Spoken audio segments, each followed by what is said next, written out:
Welcome to Implausible Nature, your home for all things Black Templar. On today's video, we are talking about Assault Intercessors. They have been kind of the hot topic, the hot unit.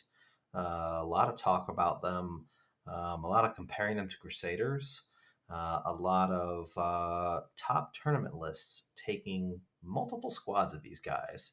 So we're going to talk about why is this unit so good for Black Templars? They're just a bunch of chainsword blokes, right? So, what makes them so good? So, as per our usual, anytime we talk about a unit, we're always going to talk about the data sheet, just kind of rehash and go over that. Then we'll talk about the combos and why this unit is good for us, or in some cases, we've talked about why this unit is not good for us. But in this case, it's very good for us. And so let's get into it. They are your looking at their stat line, bog standard Space Marines, 6-inch move, tough 4, 3 up, 2 wounds, all the normal Space Marine things. So they are 2 OC because they're battle line. That's nice. And they want to be on an objective anyway, because their ability is targeted intercession. Each time a model of this unit targets an enemy unit with a melee attack, a reroll, a wound roll of 1. If that enemy unit is within range of an objective marker, you can reroll the wound roll instead. So we rerolls of wounds is hard to come by. So getting rerolls to wound for an entire unit, including any attached characters, also very good. So that is one of the main reasons why this unit is very looked after right now for Black Templars. But kind of quickly to wrap up the data sheet here, nothing spectacular on their weapon options. They all come base with chainswords and heavy bolt pistols. Um, can't take any special weapons or anything like that in the squad. The sergeant has an option for a hand flamer or a plasma pistol, which of course you should take a plasma pistol. And then the sergeant can also take either a power fist, power weapon, or thunderhammer. The power fist probably going to be the ideal option here. Although mathematically, technically, I think the thunderhammer is uh, basically the same as a power fist. It does have devastating wounds, and they do have rerolls to wound. So I think the Thunderhammer is kind of a cute option that you can take if you want to. I don't think you're going to hurt yourself, for taking it. It just gives you that extra opportunity for devastating wounds. So yeah. So that's the data sheet. So Bob, tell us a little bit about this unit and why it's so darn good for Black Templars. So really, we're taking this unit because it skirmishes really well. It's an MSA unit that is cheap, that we can use on the battlefield, where we're not having to take the full slew of the Crusader squads, if you so choose to do that, which meshes well with things like the Impulsors or the Repulsor Executioners. It allows us to get a lot of models on the board, around the board, to for coverage purposes, for objective purposes, and skirmish, and hopefully, depending on our character take, because you're still going to want to take a character with them, punch up and do more damage than what they actually cost. And with some appropriate character usage, I think we can do that very, very well. Yeah, and I didn't mention this, but you pointed it out. Their cost. They are dirt cheap at 75 points. So they're basically exactly the same as half of a Crusader squad. So 10 of them is double. It's 150. So exact same price as a Crusader squad. That's why they see a lot of comparison to that. Um, the They're a little more durable because they're all 3+ saves versus the neophytes are a 4 up. Um, Unless you get the full rerolls to wound, a little less damage output than a Crusader squad, because the Crusader squad has 2 power fists and a mastercrafted power weapon that has lethal hits hitting on 2s. This squad doesn't get that. With the full rerolls to hit and with some character buffs and things like that, or excuse me, full rerolls to wound and some character buffs like rerolls to hit, they definitely catch up, and they buff their characters, which the Crusader Squad does not do. So yeah, Crusader Squads probably could use a points drop, but that's a topic for another video. So yeah, speaking of characters, you mentioned adding characters to this. I think when we first got the Codex, the first character I thought of, which was the Emperor's Champion. Um, Not only can they provide him with some needed wound rerolls because he um, doesn't get that any of that stuff on his own, but letting him to do his job, precisioning out characters, things like that. It also helps him because now he has a once per game dev wounds ability on 5 up, and being able to, if you need to fish for some mortal wounds, some devastating wounds, is a thing you can do, and just getting rerolls for him in general, especially for his strike attack. Really good. Makes it an interesting, easy caddy for him. He doesn't technically need one because he's lone op, right? But if you are going to put him with a squad, this is probably the best squad to do so because they actually buff him versus most of the other squads that he doesn't that he can lead don't really buff him. So he's a great option. Yeah, I agree. He's one of those that you kind of want to take, or one of the top options for him. One of the things, though, I will say that it seems to be in my games and other games, it seems that the Emperor's Champion likes the lone op a little bit better just because he can hang around by himself on the back line if you need to and do some counter charging, or if you missile him up if you need to. But he's definitely worthwhile there, to be able to be used. You kind of touched on his once per game ability that you can fish for those devastating wounds. You can't forget that it also gives them the +2 to charging. So if you need to make a Mm-hmm. charge off, that's something to note on that.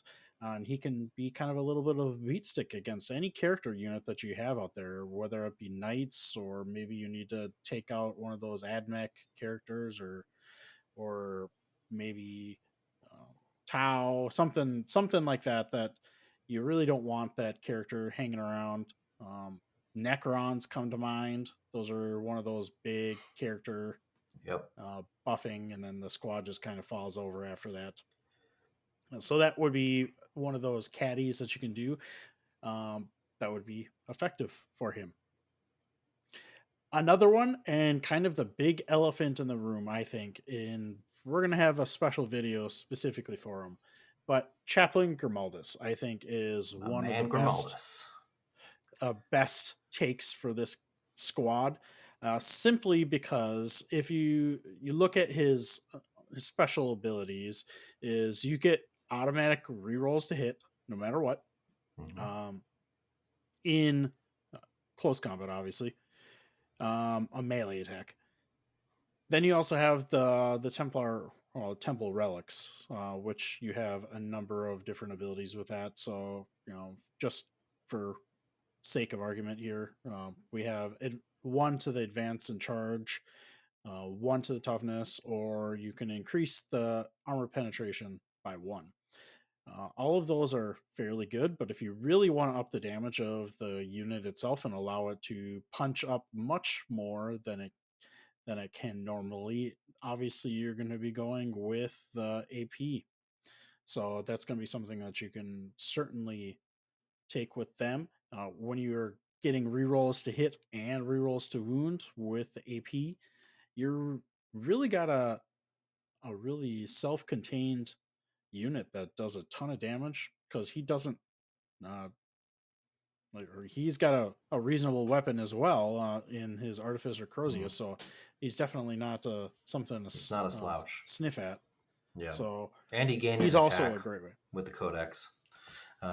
Yeah, something that uh, I've been saying since basically the Codex dropped is everyone's been poo pooing and crying about Grimaldus. Oh, the feel no pain. Oh, he's So I'm gonna warm my shelf now. Oh, he sucks.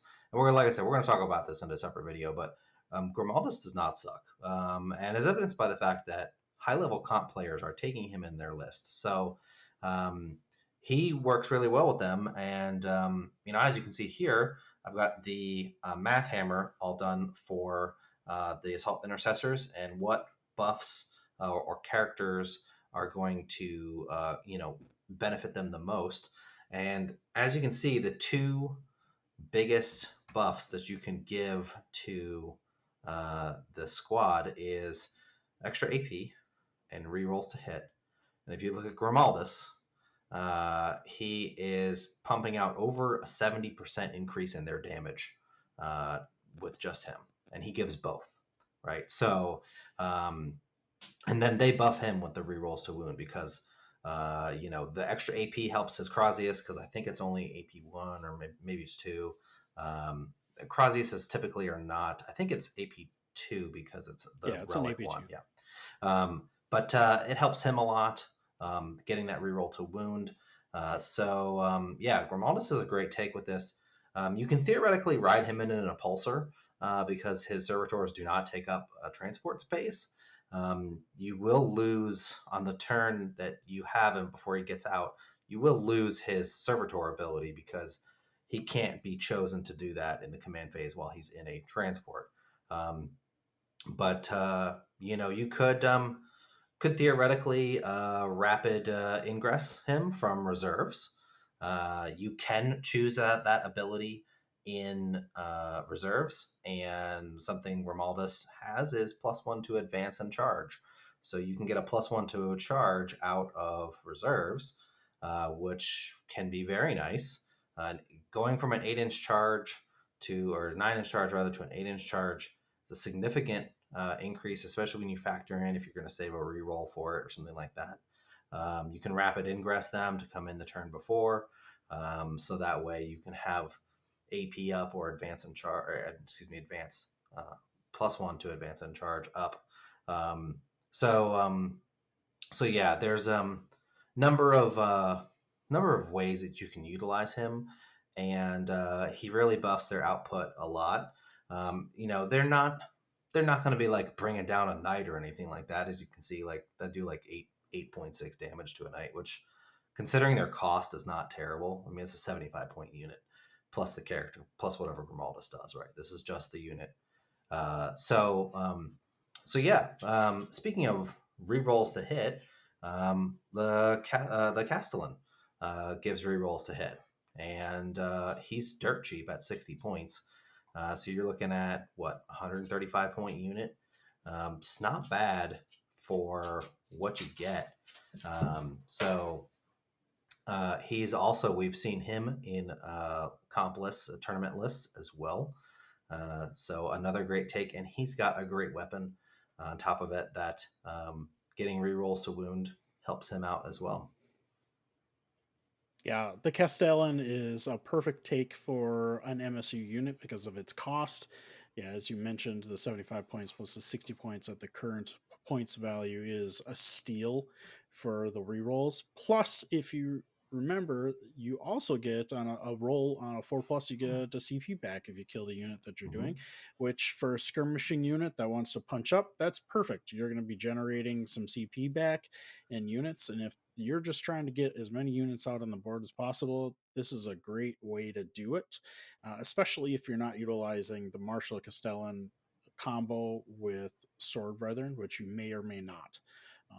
Obviously, that, in my opinion, is one of our awesome takes on there, but we also have the ability to take a couple more Castellans in there, and Hero Hammer is the way we do some damage. So generating potential CP back after that kill and getting rerolls and potentially full rerolls if you pass that leadership test is really huge. So awesome take there. But if you're, I was gonna say, but if you're gonna be doing that Sword Brethren combo, you're probably not gonna be doing these guys with because you're probably taking them with your sword bros. Typically most lists that run sword bros run 2. This leaves you only one Castellan slot left to take with assault ins, which you could certainly do. Just keep in mind, I mean, these guys are they're good. The characters buff them, to be better. They buff the characters to be better, but and they will punch up, but they're not sword bros. They're not going to annihilate anything they touch. So you gotta Yep. know what units to put them into. Like Bob said, I think that's a great way to describe them. They're skirmishing units. They're not heavy hitters. So they can definitely punch up above their points, and that's why they're good and they can be taken. Um, obviously you're never going to take a marshal with them. His crit fives do nothing for them. But you might take a captain, which you can get a free CP. The captain also can generate a once per game dev wounds with extra attacks. He likes those rerolls to wound as well. So yeah, definitely some options there for you as well. And something too that we haven't yet kind of covered, but Bob and I were talking about a little bit before, is these guys are very detachment agnostic. They do not require a specific detachment to be good. They work well in any one of our detachments, no matter what you're running, whether you're running trying to win, GTs and whatnot, or whether you're just playing with your friends, anywhere in between. This is going to be a great unit for you to do. And in certain detachments like Vindication and Gladius, you can do silly things like get AP3 chainswords with Grimaldus. Yeah, just overall a great take, especially at the points cost that they are currently. They're priced to go, especially with all of our characters that buff the different small units that we have. We've gone well over all the different things that the Marshal and Castellan can do for Sword Brethren. But even if you take just a single one of those units that we listed before into the Assault Intercessors, they are a good. And one of the best pieces about having a 5-man unit is they're very easy to hide on a board, Mm-hmm. especially on the GW layouts. So you get in those ruins, and the first floors typically in most tournaments are blocking line of sight, so you can get them to where you need to, so you don't have to worry about that. Or bare minimum, you have cover, so they're a very good take. You don't have to worry about having any movement shenanigans to really get them where you need to, and they Yep. very well self-contained. Yeah, exactly. So yeah. So that's a video, short and sweet. They're great units. You should take them, and you should consider them in every list. Something else that you can do too. This is completely from a lore perspective. If you don't like the assault intercessor models, that's fine. I'm sure you have crusaders. Use those awesome crusader models instead. It's the same dudes. You can even make the sergeant one of your crusader power fist guys. Uh, so um, so yeah, it's a great little unit. It looks great with tabards, and yeah. So that is the video, guys. Let us know down in the comments what you think. How have you been utilizing assault intercessors? What do you like about them? Is there anything we missed? Is there anything you don't like about them? Let us know down in the comments. Don't forget to like, subscribe, all the YouTube algorithm stuff. And check out our Patreon, patreon.com/implausible nature. Got a lot of great bonuses and things like that. So don't forget to check that out. And we greatly appreciate all of our supporters. Thank you so much. We have YouTube memberships as well. If you prefer to do that, click of a button, you can join today and get a lot of the same bonuses. So until next time, keep on crusading.